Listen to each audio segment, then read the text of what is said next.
subscribe to the Donnie Houston podcast, man.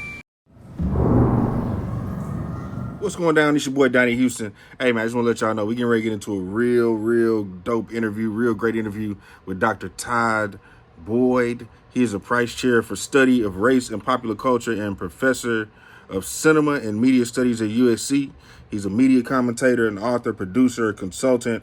Dr. Boyd has appeared in documentaries such as The Last Dance and the Ken Burns directed Muhammad Ali. His body of work includes 7 books, and his essays have appeared in the New York Times, Los Angeles Times, and The Guardian. Hey, listen, this is a really dope interview. He has a brand new book out right now. He's going to tell you all about it. If you're a hip-hop fan, trust me, you definitely want to check this out. Yeah, I mean, the book is um, sort of 50-year cultural history of hip hop. Hip hop as a cultural movement. So it's about the music, of course, but it's also about film and fashion, sports, art, politics, language, just all the areas of society that hip hop has touched over the last 50 years. A lot of people, of course, when they think about hip hop, they think about maybe the music, rap music, whatever. But it's so much bigger than that. And, I think I needed the 50-year passage of time to be able to tell the full story so that people could appreciate that this wasn't a fad or a trend or, just something that was hot for a few years and gone. But when you talk about 50 years, that's half a century. That's serious. And so that seriousness is really what kind of informs the book. Okay. Is there some of the things you want to, like some gems in there, man? You kind of want to talk about some of your favorite kind of pieces or just, parts within the book? I mean, the book is broken up into 5 chapters, and each of the chapters represents a decade. So the 70s, 80s, etc., up until the present. So writing the book, I mean, a lot of people, know about maybe hip hop when it started back in the early 70s. But of course, hip hop was underground for a long time. So if you weren't in New York when that popped off, you weren't really experiencing it. It took a while before it was on the radio and people in other places outside New York could hear it. So the 70s, that chapter, writing that first chapter to me was the most enjoyable because it's really about the influences, all of the things that influenced hip hop before hip hop really blew up. So, 70s culture, Muhammad Ali, Richard Pryor, Miles Davis, blaxploitation films, um, you know, that entire era, coupled with, what's going on politically in this first decade after the civil rights movement. Um, what's going on in New York. New York is a very different place when hip hop is developing.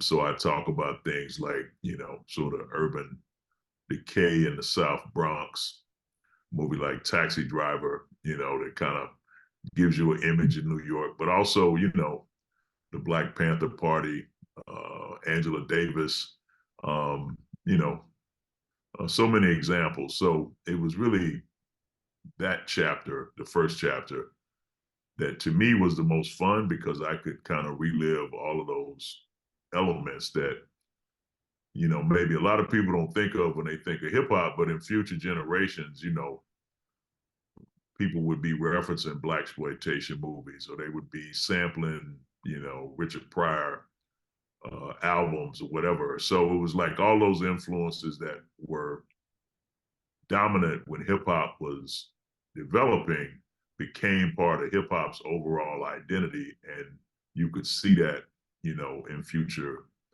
decades. So when you get into the 1980s, um, which is still early, there's just a lot of interesting things going on, the early days of Michael Jordan's career, for instance.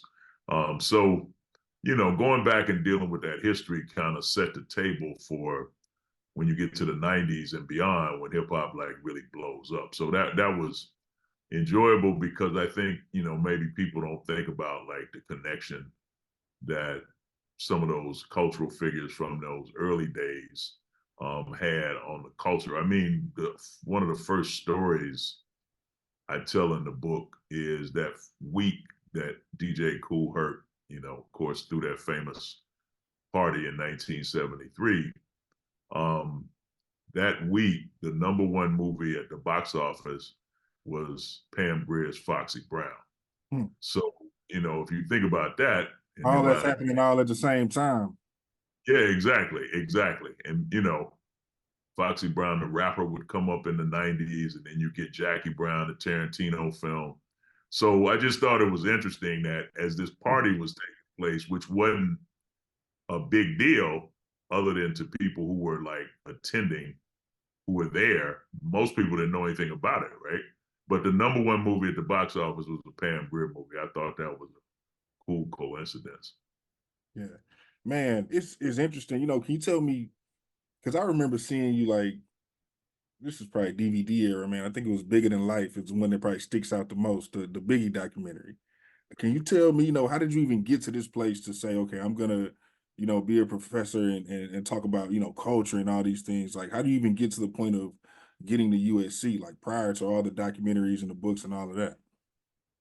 I mean, a long time ago, long time ago now, back in the 80s, I mean, I'm from Detroit, so, you know, Detroit in the 80s was crazy. The block was hot.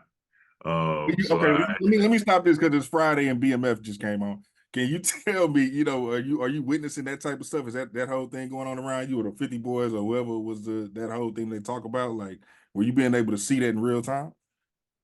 I mean, I'm an OG. I started hearing about Meech and all those cats after I left Detroit. I'm from an earlier era. So, people were talking about YBI and the Curry brothers and the Chambers brothers and White Boy Rick and, White boy Rick, yeah.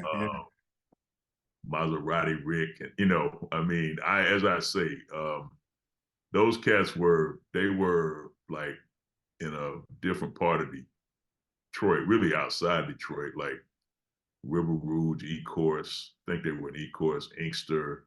I mean, those cities are like close, but that's not Detroit proper. So I started hearing those stories after I left. But that period of time in the 80s, I mean, when crack had really just jumped off, but it was insane. I mean, it was just ground zero, and it got worse. So the people who sort of preceded Meeching those cats, that's what was going on when I was there. But I had to get up out of there because that wasn't really what I was trying to be dealing with, and it was hard because a lot of cats got caught up, but I had to be determined not to get caught up. So I decided to go to graduate school because I was interested in getting a PhD. I tell people the story all the time. When I was a kid in the 70s watching basketball, I was really impressed with Dr. J. And the way that sportscasters would talk about Dr. J, it was a level of respect. And Dr. J wasn't a real doctor, but the way that they would talk about him, this is the 70s, so you didn't get a lot of Black people being embraced and celebrated. More often than not, they would get dissed. But in the case of Dr. J, there was reverence when they spoke about him. So I told myself I was going to be Dr. B, but I was going to be the real thing, wasn't just a nickname. So I wanted a PhD, honestly, because it was the highest level of education you could obtain. And I was always really connected to and influenced by sports. And I wanted what I thought was the highest level. Nobody in my family, was college educated or anything. This was all my own doing. So I took a class in college, and the professor said, we're going to watch movies like The Godfather and Scarface and Miami Vice and, talk about what they mean. And I thought, people do this in a college classroom? Really? Like, you can do this? You can like make money doing this? You can eat off of this? I was surprised. Yeah. Because that's what I was doing that just with my friends, listening to music and watching movies and debating different things about it. So I'm like, people are doing this at a college level. I can do that, and I can do it, I think, different than whatever people are doing it at the time. And so I went to graduate school, and originally, my focus was on jazz and film. I was part of hip hop culture. That was my culture, but I didn't really think about it, beyond that. It was sort of integral part of my identity. But while I was in grad school in the late 80s, when everything really jumped off. This is the golden age. So it's 1988, Public Enemy and NWA and Big Daddy Kane. And so I realized, honestly, I went to go see Do the Right Thing that summer in '89. And I just saw the reaction people were having to Do the Right Thing. It was real controversial. Um, and I thought, this film by this relatively new filmmaker, Spike was still kind of new to the game at the time.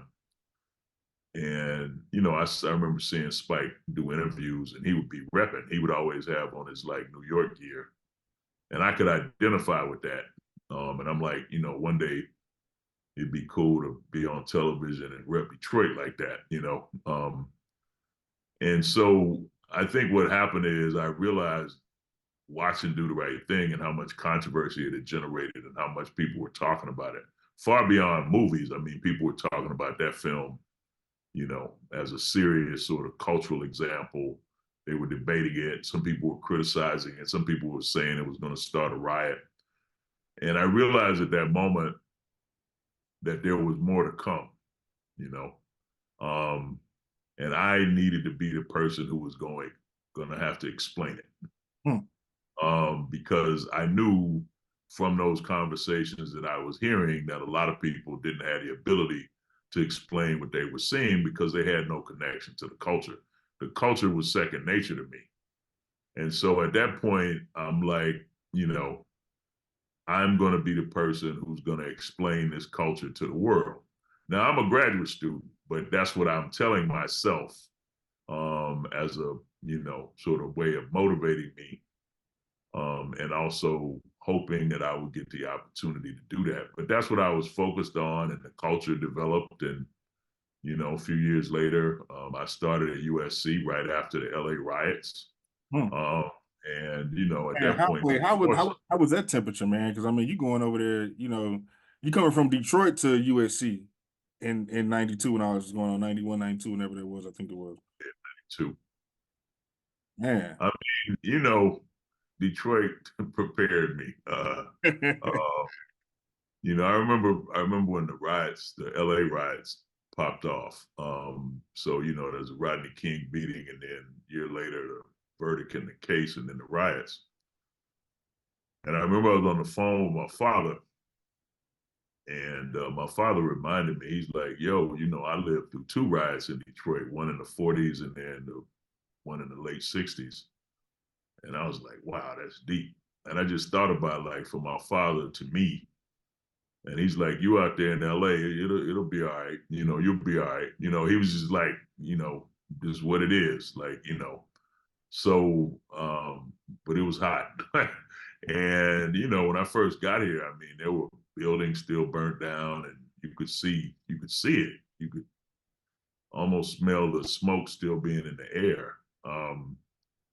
But, as I say, I'm from Detroit, so it wasn't like, I grew up in the suburbs somewhere. And You adjust, yeah. yeah, it's just like, it's a different tip, different city, different energy. But it was real. And I think at the same time, Dr. Dre and Snoop, the Chronic came out. Arsenio Hall was popping. This is that period when Bill Clinton, played the saxophone on Arsenio Hall. All this is in the book. And people remember that, but what they don't remember is it's also the same week when Bill Clinton went after Sister Soldier and Hmm. said her lyrics were like the Klan. So all this is in the book, but that was when I came to LA. And by that time I'm at USC, and the culture was really expanding. And I just felt like there needed to be somebody who was able to explain it, and that person was going to be me. Hmm. That's nice, man. What do you have any favorite moments? You know, you're talking about 50 years. Do you have any favorite, not in the book, but just in general, like hip hop wise? You know what I mean? What are your like favorite moments in hip hop that you've been able to kind of witness over the time? Once hip hop became, public, you know, late 70s, Sugar Hill Gang, I've seen the whole history, from that point. I've seen it all. Yeah. So it's just kind of interesting to go through that period. I was telling somebody recently, and I've told the story a lot promoting the book, but, I was in college when Thriller came out, Michael Jackson, and, Prince had 1999. And everybody, like if you went to somebody's dorm room, they had one of those albums or both of them. Some people love Michael, some people love Prince. Um, but I'm trying to listen to Grandmaster Flash. I'm trying to listen to DMC. I'm trying to listen to Africa Bambaataa. I'm not really dealing with, much respect to Michael and Prince, but I'm not really, that ain't my vibe. Was that something that you and your crew on, or like what was it that gravitated you to say, man, everybody Hip ain't hop, man. It was like, if all the rest of these people are like caught up listening to this, we got to do something else. Uh, from that era, I don't know if it's the same. I don't feel like it is, but at that time, if everybody was doing something, you had to do something different, or else you would be considered lame. You're not trying to follow the crowd, you're trying to do your own thing. So if everybody's standing on the right side of the room, you have to go to the left side of the room just on principle. So it's like if everybody's listening to Michael and Prince, cool, you know. And you go to parties or whatever, and that's what they're gonna play, and that's what people are gonna dance to, and socially, it's cool. But when I heard the beat drop on It's Like That, like that's what I'm like, yeah, that's what I can appreciate. So I was just always a different kind of cat. I wasn't really trying to be like everybody else. So if you were into something and the masses were into it, just by nature, I'm gonna be on something different. Did you ever you never had any aspirations of wanting to get involved with it? Because I mean, usually people that got on the hip hop early on, they usually try to do something. You know what I mean? You spitting or DJing or graffiti, breakdancing, you were doing something. You know what I mean? Well, see, this is when I say, I'm an OG. I used to be an MC, um, but I was an MC in that era when MCs were hyping the crowd. Like Rakim came along and brought in this whole poetic approach to lyricism. Your lyrics had to be like poetry. Um, and that developed into having bars. I was DJing before that. So, the job of the DJ was like, get the crowd hype. So that's what I was doing. And I did that, when I was in college. But at the same time, back then, we talking early 80s, early to mid 80s. I didn't know anybody who was like, this is what I'm going to do for a living. This is a job. It was just like, this is, cool. It's something to do. A few years later, people start saying, this is going to be what I do. Like, I'm a rapper or whatever. I didn't know people like that. That really didn't exist in the environment I was in. It was more like, this is cool. It's fun. You can rep. People check you out. You got a persona. But then a few years later, it was like I'm a rapper, I'm a producer, I'm making beats. Hmm. All that happened after just a few years, but after I was in the game. So, you know, as I say when I tell people, the book I wrote, it comes from my expertise, what I've been doing professionally, but it also comes from my background. I came out of the culture. Like I was a part of the culture. And it was a trip to me when I became a professor and there were people who wanted to talk about hip hop, but they didn't love the music. They didn't come out of the culture. Hmm. And I'm like, how can you do this if you don't love the culture, if you don't come out of it? You're just an outside observer. So that was kind of surprising. But yeah, I had my days, you know what I'm saying? I was MCing. Um, you know, that's where the persona developed. Like, I was known as Real. Everybody called me Real, and eventually Real became Notorious PhD. But that was after a long period of time. Okay, how did the Notorious PhD thing even happen? Did somebody grant you that name, or was that where you like, man, you know what? I'm gonna be the Notorious PhD, you know?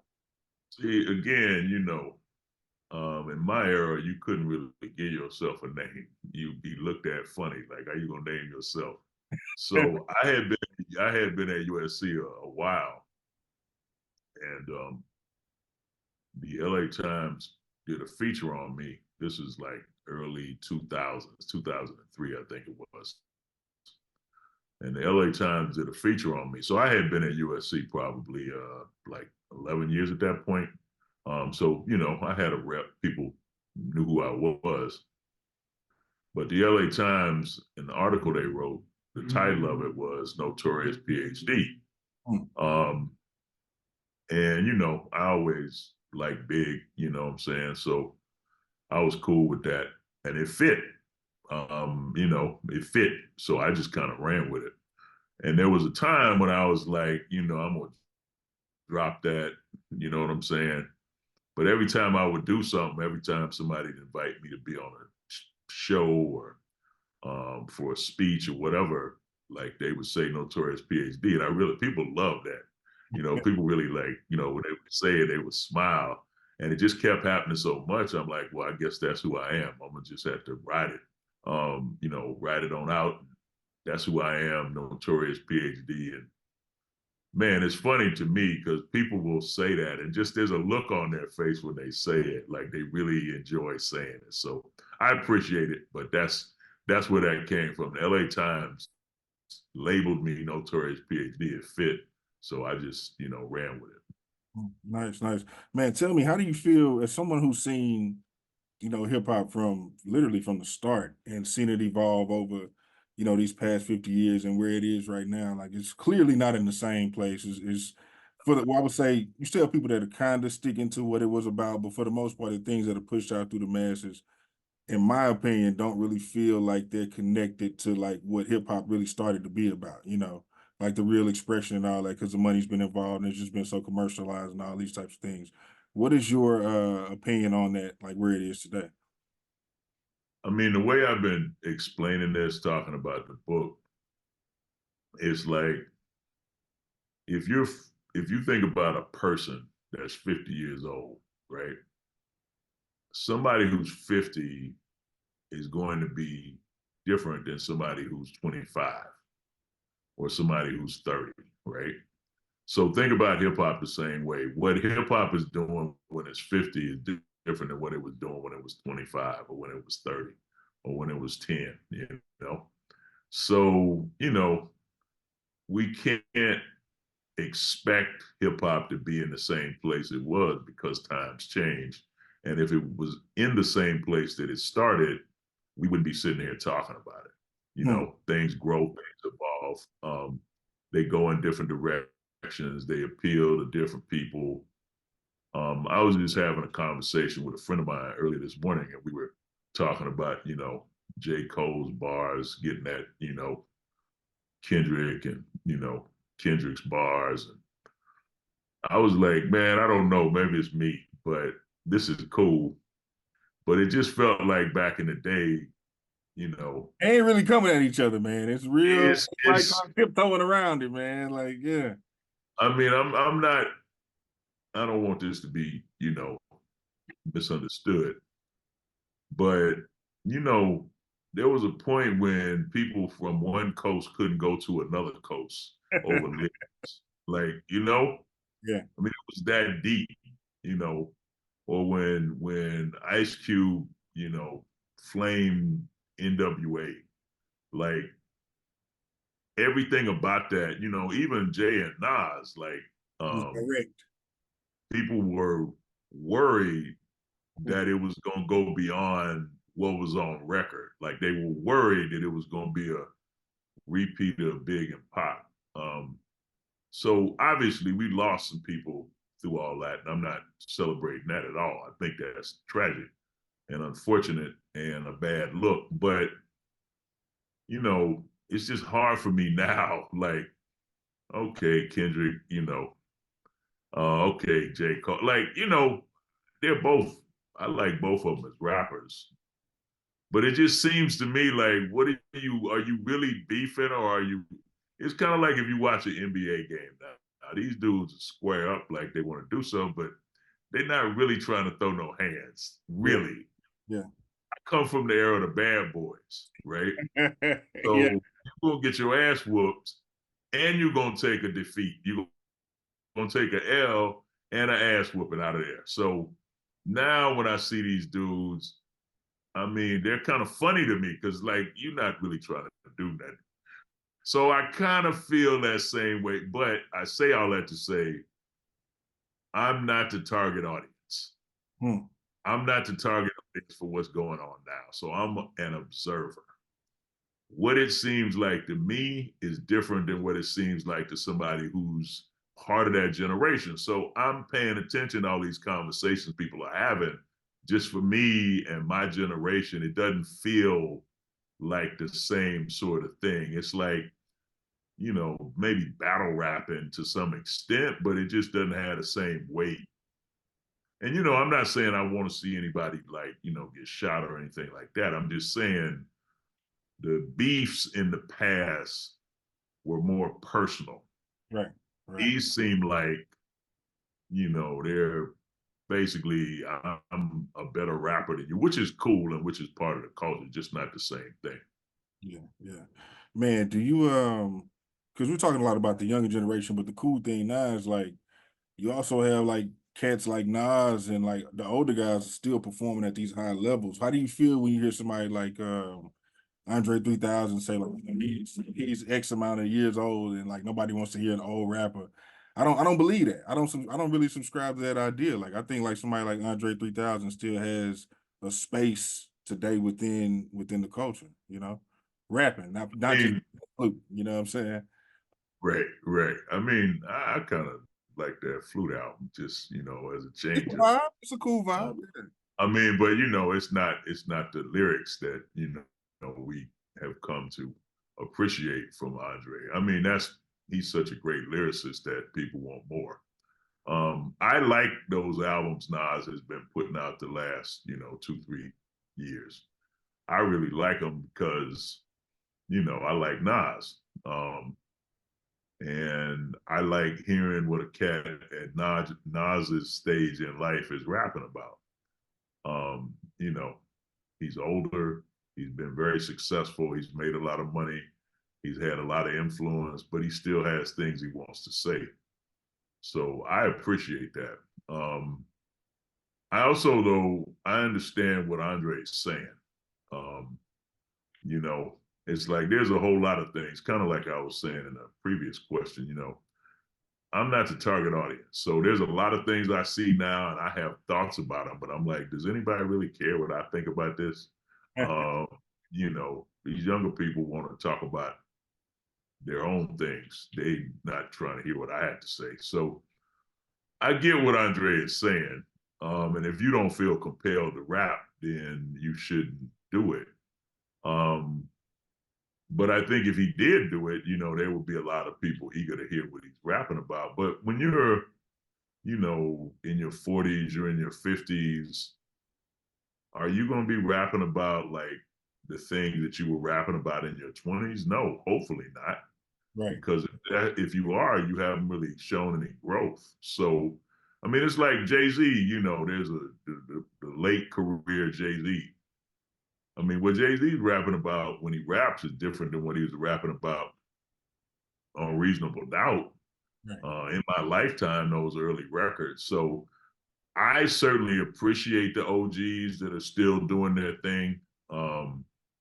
I don't know if there's a huge audience for it, but I appreciate it. I like hearing it. I just don't know.